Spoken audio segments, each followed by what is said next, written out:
राष्ट्रवादी पक्ष कसा स्थापन झाला, संस्थापक कोण हे सर्वांना माहिती. 38व्या वर्षी बंड केलं नव्हतं, सगळ्यांनी मिळून निर्णय घेतला होता. शरद पवारांचा अजितदादांवर पलटवार. शिरूरमध्ये अमोल कोल्हेंना पाडणारच, अजित पवारांची गर्जना. तर सामान्य जनताच ठरवेल कुणाच्या बाजूने उभं राहायचं, कोल्हेंचं प्रत्युत्तर.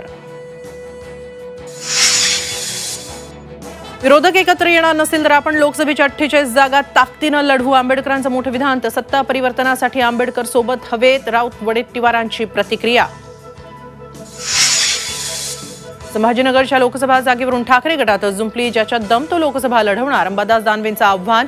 तर जनता मलाच खासदार मानते, खैरेंची ही दावेदारी कायम. प्रभू श्रीराम तुमची प्रॉपर्टी आहे का, केंद्रीय गृहमंत्री अमित शहा भाजपला उद्धव ठाकरेंचा सवाल. देशात कोरोना रुग्णांमध्ये वाढ. 24 तासात 656 नवे रुग्ण. राज्यात 50 रुग्णांची नोंद. काळजी घेण्याचं सरकारचं आवाहन. नववर्षात राज्यावरील पाणी संकट अधिक गडद होणार. राज्यभरात केवळ 63% पाणीसाठा. गेल्या वर्षीच्या तुलनेत जलसाठा 20% कमी.